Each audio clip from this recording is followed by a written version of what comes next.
Radio Universidad de Chile presenta Tras las Líneas, conversaciones con Manuel Antonio Garretón, Premio Nacional de Humanidades y Ciencias Sociales. Programa producido en el Departamento de Sociología de la Universidad de Chile con el auspicio del Centro de Estudios de Cohesión y Conflicto Social, COES. Muy buenas tardes. Bienvenidos y bienvenidas a Tras las Líneas, el programa semanal del Departamento de Sociología de la Universidad de Chile, con el auspicio del COES, el Centro de Cohesión y Conflicto Social, en que reflexionamos sobre los distintos problemas que nos afectan como sociedad, como persona, como región, como país, desde la perspectiva particular de las ciencias sociales.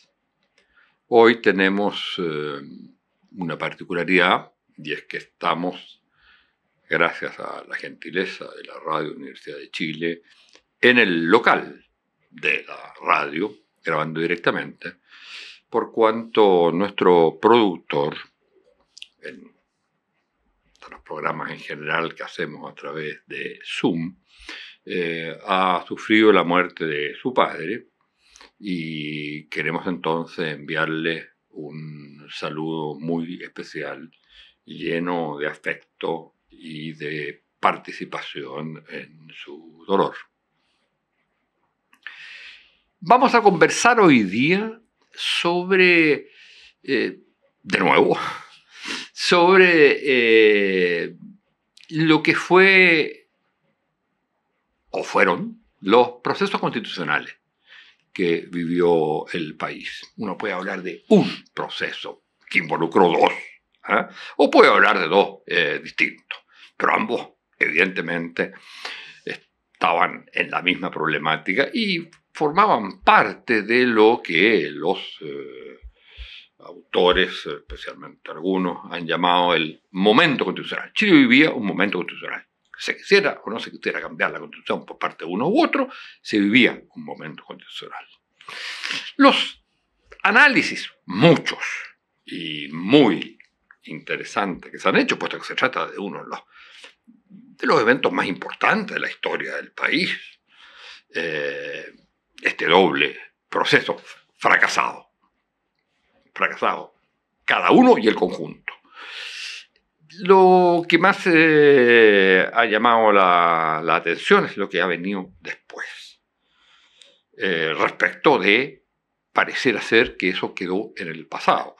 Pero también los análisis se han centrado, y con razón, en los temas fundamentalmente políticos e institucionales, desde la perspectiva política o ideológica que cada uno sostiene. Y hoy día vamos a conversar sobre un tema particular que ha sido tratado por algunos autores, pero en profundidad por la persona que hemos invitado hoy día a participar en esta conversación, y que tiene que ver con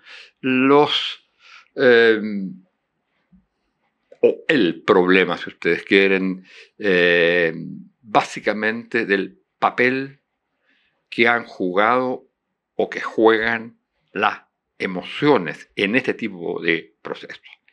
Y la tesis de nuestro invitado es que ese fue el marco central, el eje fundamental, debido a razones históricas y también a razones coyunturales. Pero dentro de esas emociones, el eje, la emoción fundamental, ha sido el miedo. Tanto así que el libro que acaba de publicar se llama Las Constituciones del Miedo. Y entonces vamos a reflexionar sobre eso. Y si esta emoción sigue vigente de tal manera o de alguna manera que haga imposible retomar el tema necesario de una transformación constitucional, que podrá no ser del tipo que se plantearon los procesos anteriores, es decir, tan radicales, pero que sí el país necesita. Eso es lo que, entre otras cosas, veremos con nuestro invitado. Se trata de Augusto Varas. Augusto Varas es un sociólogo, colega mío durante largo tiempo en la Facultad Latinoamericana de Ciencias Sociales. Antes habíamos estado en la Universidad Católica juntos, ambos fuimos expulsados de ahí, y ha tenido una labor investigativa muy prolífica, siendo profesor de muchas. Él es doctorado en la Universidad de Washington, de St. Louis, y ha desarrollado múltiples investigaciones y también trabajos muy importantes de cargos en instituciones como la Fundación Ford, como la fundación que él dirige hoy día, que es la Fundación Equitas, y también ha sido profesor invitado en muchas universidades, autor de una cantidad enorme de libros y ha sido, no será el tema principal que tocaremos hoy, pero fue durante la dictadura el principal investigador sobre los temas militares, propiamente tal, lo que no deja de ser un riesgo y también un mérito enorme. Bueno, Augusto Varas está aquí con nosotros, es un enorme gusto tenerlo. Y junto con darle la bienvenida, quisiera partir precisamente preguntándole por de esta idea de enfocar el tema constitucional desde la perspectiva de las emociones, desde la perspectiva del miedo y esta idea que él tiene respecto que aquí lo que ha estado detrás son dos grandes miedos, que se llaman miedos reiterativos en el lenguaje que lo utiliza, pero que queremos que nos explique. Muchas gracias, Augusto, por estar con nosotros. Muchas gracias, Manuel Antonio, por esta invitación y felicitaciones por este excelente programa que permite difundir y conversar sobre temas sustantivos, pero de una manera más liviana, aunque en la academia. Yo te diría que hay varios factores que me llevaron a enfrentar el tema desde las emociones y particularmente del miedo. Hay una primera observación que me molestó y que me daba vuelta durante muchos de estos años, que es la afirmación de algunos analistas y columnistas que decían que la polarización, la fisura, el clivaje, le llaman algunos, entre dictadura y democracia había desaparecido. Y que estábamos en otro país, que era otra la realidad social y cultural que el neoliberalismo había generado, individuos autónomos, etc. Perdón, una cuestión ¿sí? que yo insistí mucho sobre ese punto.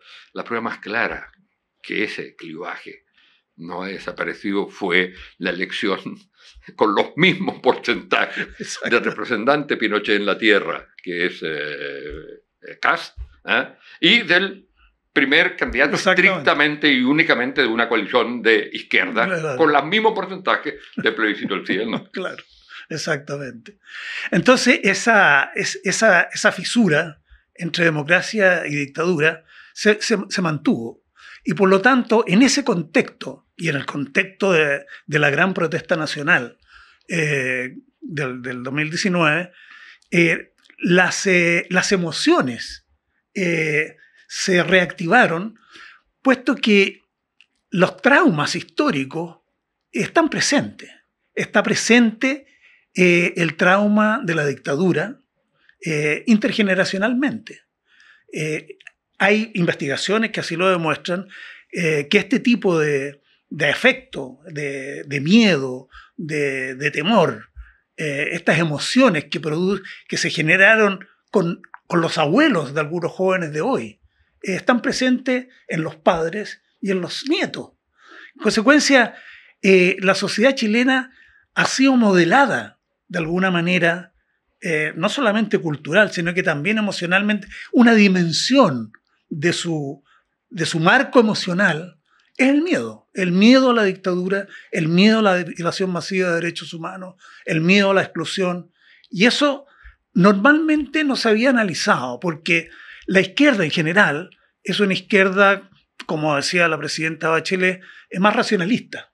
Y los temas de los afectos no está presente en el análisis. Entonces, por todas esas razones, quise enfrentar el tema del momento constitucional, como decías tú, constituido por dos experimentos, por dos procesos, la Convención y el Consejo, que a mi juicio, como hipótesis, me parece sólida, me parece interesante de explorar. Ambos, digamos, buscan superar sus propios miedos, o los miedos de aquellos que van a terminar ganando, digamos.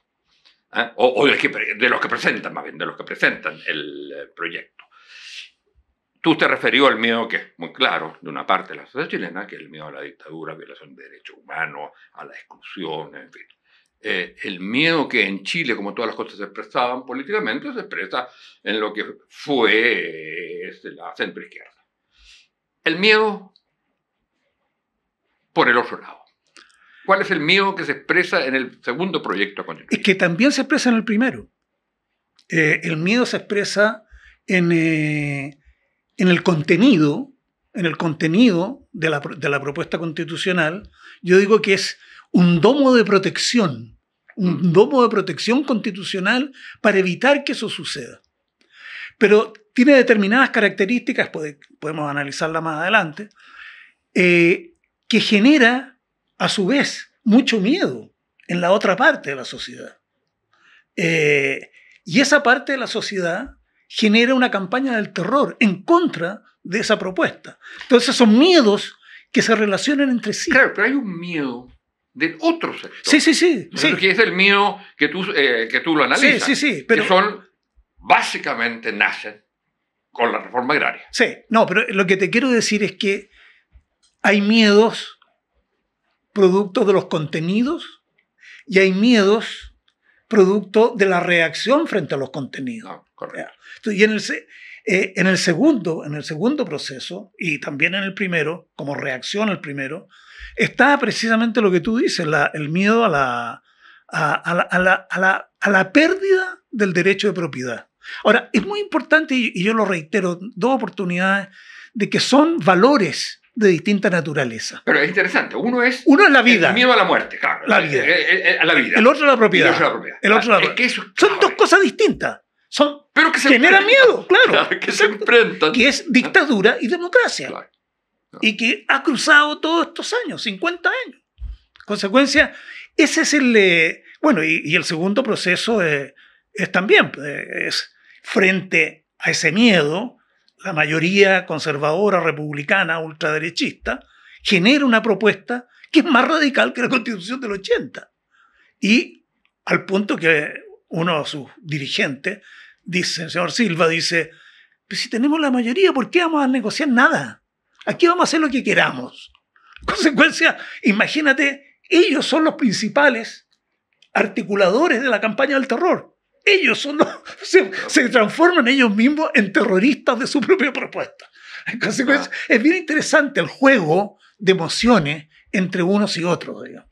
Ahora, en el caso del segundo proceso, lo que hay es, y eso es interesante porque es, como también lo hay quizás en el primero, solo como las propuestas más puras, más radicales de cada sector. Porque en la izquierda clásica, Había, claro, radicalidad de transformaciones estructurales, como puede ser, ¿no es cierto?, pasar del capitalismo al socialismo, etc. Pero aquí había una radicalidad de casi, uno diría, componentes civilizatorios, con básicamente la explosión y expansión de las identidades. Y por otro lado, la radicalidad del segundo proceso también es enorme. O sea, se trata de, digamos, yo diría de una dictadura con formalidad democrática, de volver a la sociedad, estrictamente a la sociedad, digamos, pinochetista. Así es.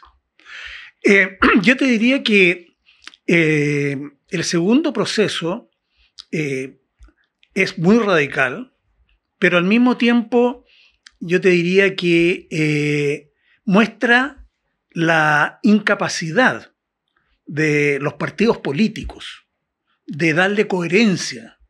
Cuando los republicanos se toman el Consejo Constitucional y cuando los independientes se toman la convención, los partidos, el resto de los partidos, las organizaciones políticas, no son capaces de negociar, no son capaces de moderar.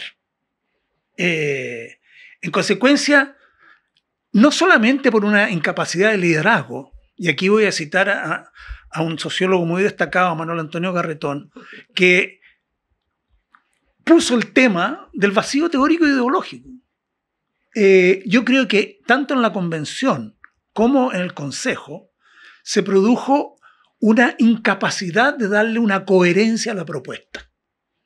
En ambos casos. Ya, ¿y qué lleva cada uno a eso? O sea, ¿cuáles son las razones por las cuales en uno de los proyectos no se logra dar eso y en el otro tampoco? Porque impera y se constituye en hegemónico una forma de pensamiento que es muy radical. Tú mencionabas algo civilizatorio, y yo creo que es cierto, y lo pongo y lo desarrollo en el libro, que es toda la aproximación decolonialista, decolonial.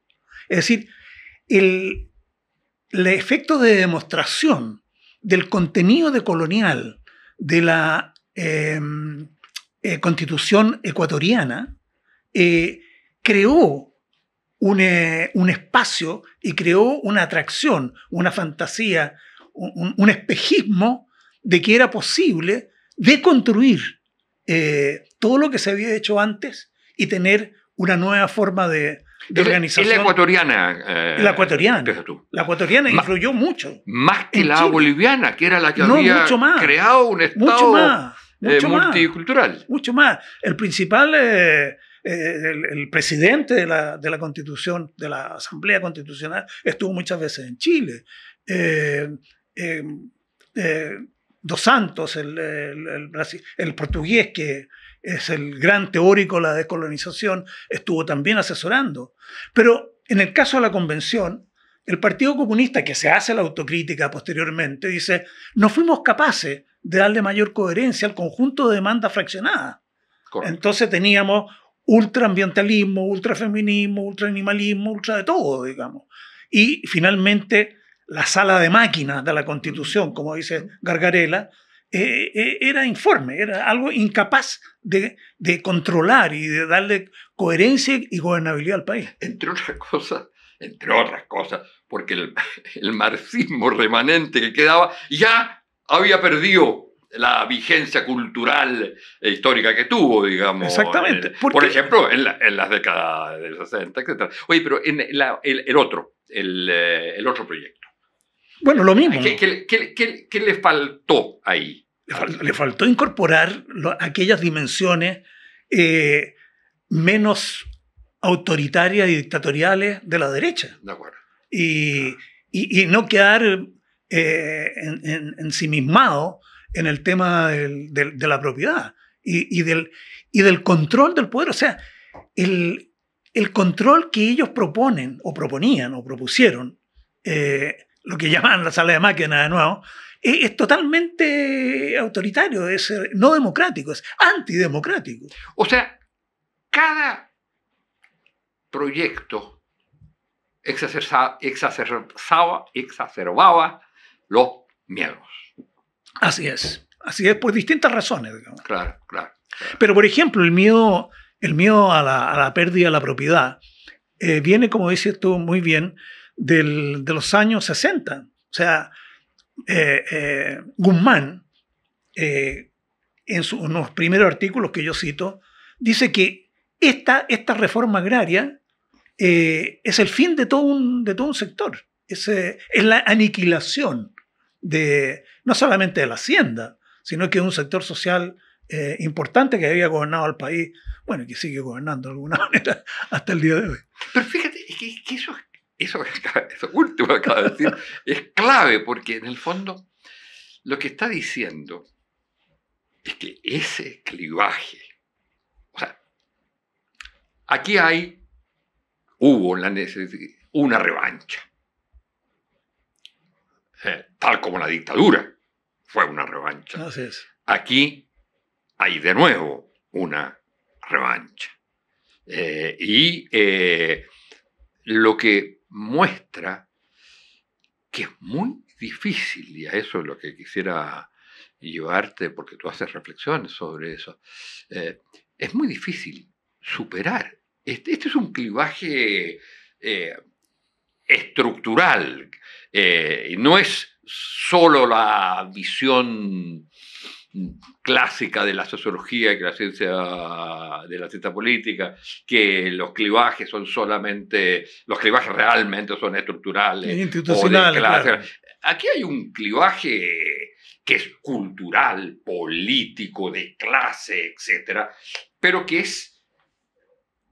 se suponía que un sistema democrático podía resolver. Así es. Pero es imposible. Aquí o gana uno o gana el otro. Depende de la propuesta. Depende. Pero hasta ahora, digo. Hasta ahora, claro. Hasta ahora. Pero deja poner... Salva, pero, ¿cómo ves el periodo? Porque tú haces referencia a eso también. El periodo, llamémosle la concertación. ¿En qué sentido fue un éxito que superó esto y en qué sentido fue un fracaso porque no lo logró superar enteramente? Bueno, yo creo que fue un éxito porque le dio gobernabilidad al país, pero al mismo tiempo no generó las condiciones institucionales para la estabilidad y una proyección más allá de lo que era el pacto originario de Benninger con la derecha. ¿Qué debiera haber hecho para haber superado ese pacto? Por ejemplo, haber tenido una forma institucionalizada, que no la tenemos todavía robusta hasta el día de hoy, de participación de la sociedad en la toma de decisiones. Tenemos una norma, una ley 20.500, que habla de la participación en la toma de decisiones de los comités de la sociedad civil en los distintos ministerios, pero eso no funciona. Es letra muerta. Entonces, si se hubiera realizado y se hubiera profundizado esa conexión, estaríamos en otro esquema. Pero fíjate que lo que me acabas de decir me lleva a un punto que yo pensaba tocar al final, pero que cabe ahora. Y es si lo que tú señalas en la última parte de tu libro es que, no vivimos un momento constitucional. Ya no estamos en un momento constitucional. Por lo tanto, no estamos, y los momentos constitucionales existen en momentos que hay grandes movilizaciones. Que eso tú partes el libro con esa cita de Ackerman, ¿no es cierto? Que solo hay posibilidades de momentos constitucionales cuando hay grande movilización, movimiento en la sociedad. Ahora, está claro que esto, después de todo un proceso, eso ya no existe. Bueno. Entonces, y dices, las reformas tendrán que... Pero está pendiente la reforma constitucional. Y esta no podrá ser sino a través de reformas. Así es. Pero las que enumeras y esa era mi duda, aprovecho de plantearte a propósito precisamente de lo que estabas diciendo. Las que enumeras, no veo cómo ahí se pueden expresar, porque son claramente políticas y fundamentalmente políticas. Bueno, de hecho, tú estás muy cercano a Gargarella en el sentido que las constituciones son instrumentos, o sea, caja de herramientas políticas. Bueno, pero así es eso. Entonces, no dan cuenta de la posibilidad de movilización. ¿Qué posibilidades va a haber de movilizaciones si lo que se trata es estrictamente discutir reformas políticas que es de expertos, es discusiones de expertos? Entonces, ¿qué pasa con, precisamente, cómo resuelve el problema de incorporación de movilizaciones? Al respecto, esta era la pregunta con que yo pensaba finalizar, no sé si estamos finalizando ya, pero que me parece como fundamental. Noto que es muy realista lo que planteas al final. Pero tú mismo señalas, el gran fracaso es, en el caso de la concertación, ¿no?, porque no incorporó participación de la gente, del individuo, de la masa, ¿cómo se le quiere llamar? Sí. No incorporó. ¿Cómo un conjunto de reformas políticas, cuando hay distancia, rechazo, indiferencia de lo político, puede llevar a reformas constitucionales en las cuales la gente se siente interpretada? Porque hay temas pendientes que yo tengo la imagen de que es un barco en que está una serie de perforaciones y está haciendo agua. No está hundido, no se está hundiendo, pero está bajando cada vez más y el agua está subiendo. En algún momento va a llegar aquí, digamos. Entonces hay que anticipar eso. Te pongo solamente una frase que a mi juicio es muy significativa del actual ministro Figueroa de Bienes Nacionales cuando era dirigente estudiantil. Cuando estuvo en el Congreso y habla, digamos, de la situación política y dice: esta democracia le quedó chica al país. Entonces, claro, ¿Quién es el que dice eso? Figueroa. Carlos Figueroa. No, el ministro actual de Bienes Nacionales. Sí. Ya. Que era dirigente estudiantil en esa época. Claro. De la Universidad de Chile. Claro. No, si lo conozco bien. Entonces, y tengo muy buena opinión de él. Así es. Y entonces, si no modificas el corazón del sistema político, todo lo otro no se va a poder realizar. Entonces, hay prioridades. Yo creo que una de las prioridades es la reforma de los partidos. Los partidos tienen que volver a tener un estímulo a la capilaridad, a vincularse con sus bases electorales. De hecho, últimamente, una de las autocríticas que se hace el Partido Comunista en su último congreso es precisamente ese. Lo mismo hace el Frente Amplio. Dice: no hemos sido capaces de ir a las bases, de ir a la gente. Tenemos que volver. Ya, pero ¿cómo vas a ir a las bases? Insisto en ese punto. Sí. ¿Cómo vas a ir a las bases a proponerle algo que ya no les importa? Bueno, para eso tú necesitas liderazgo. Liderazgo significa convencer a la gente que lo necesita. Porque no es una necesidad falsa, inexistente. No, de acuerdo. Pero eso supone que... O sea, entonces, tú tienes que catalizar eso. Ya, pero supone entonces que no les interesa. Partamos de esa base, digámoslo. No les interesa por el momento. Sí, por supuesto, es bien simplista, digamos, pero para facilitar. Sí. Ya. A la base que hay que incorporar este tema no les interesa. Y hay que llegar a ella y comentar. ¿Cómo? Eso implica una manera distinta de relacionarse con ella. Así es. Las elecciones, que son lo único que va quedando, en la cual hay participación masiva. Aunque la gente diga que no le guste, hay participación masiva. Sí. Entonces, las elecciones debieran ser instancia de una repolitización, pero no lo han sido hasta ahora. Sí, porque por el vacío teórico ideológico. O sea, citando a Laclau y a Chantal Mouffe, el significante vacío, ese componente, esa idea matriz que organiza y le da estructura a las demandas identitarias y parciales, no existe aún. O sea, no hay una propuesta que unifique todos los otros elementos que mencionábamos antes. Entonces, lo que tenemos hoy día como demanda, como proyecto, es una especie de arbolito de Pascua con una serie de colgajos, digamos, pero que no da una imagen del país, de la sociedad que se quiere armar. Pero una fue.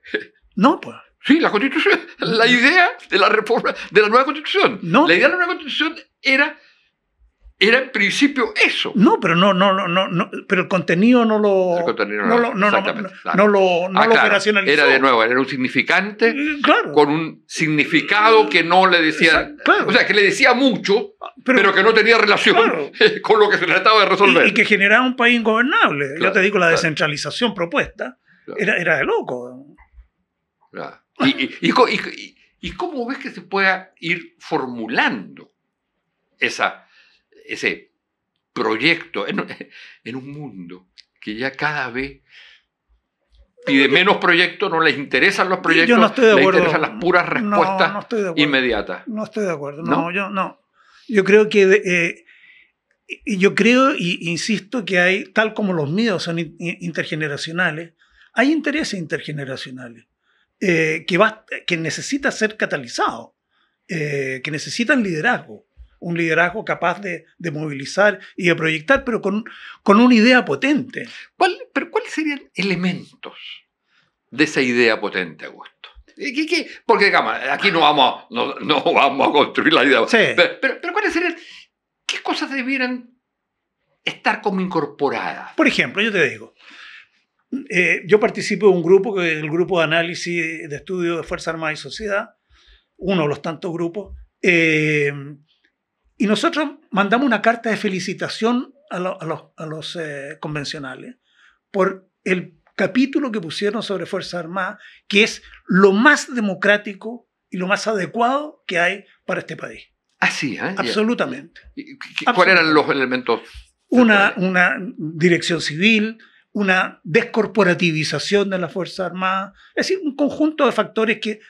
lo otro, por ejemplo, que se puede sacar de otra parte, que es del comité experto, la reforma del Poder Judicial. Claro. O sea, el Poder Judicial necesita una reforma. Entonces, tú puedes... Hay elementos... hay también un elemento... pero falta el darle la coherencia y el liderazgo de llevar eso. Yo creo, si no me equivoco, tú también señalas como uno de esos elementos el tema, que tan polémico que fue, sin embargo, y que tú lo rescatas como que tiene que formar parte de eso, de multiculturalidad. Una cierta forma de multiculturalidad. Absolutamente. Que no es la multinacionalidad, sino la multiculturalidad. ¿Cuál sería la diferencia de eso? La diferencia entre multiculturalidad y multinacionalidad. En este caso concreto, digo, no te... Bueno, de partida resolver el problema mapuche. O sea, ahí está la prueba. Como decía Carlos Marx en El Capital, hic Rhodus, hic salta. O sea, si te la podís, salta. Ahora, tenéis que hacerlo. Yo creo que eso es fundamental. El resto es retórica. ¿Y tú crees que no hay actualmente propuestas o caminos a propuesta en ese sentido que está estancado? ¿Tú piensas que, por ejemplo, toda esta comisión que está funcionando actualmente, que dirige entre Moreno y el senador Conchumilla, puede llegar a algo? No avanza. Yo no he visto avance en eso. Más bien he visto que hay como una actitud del gobierno y del Estado no meterse en problemas. El Estado no es soberano en algunas partes del país. Temucuicui, por ejemplo, no se puede entrar. El Estado no puede entrar. Y tampoco puede entrar en las poblaciones del oriente de Santiago por el crimen organizado. Entonces, pero volviendo a la interculturalidad, yo creo que la prueba, el test clave, es resolver ese problema. Porque seguir discutiendo la interculturalidad en términos genéricos y decoloniales es un ejercicio inútil. Digamos. Hay que ponerlo en la práctica. ¿Cómo resolvemos el problema mapuche en la práctica? Y a partir de ahí hacer una reflexión y una propuesta más de país. Digamos. Dos últimas preguntas que tienen que ser muy cortas, porque porque ya estamos pasando del tiempo.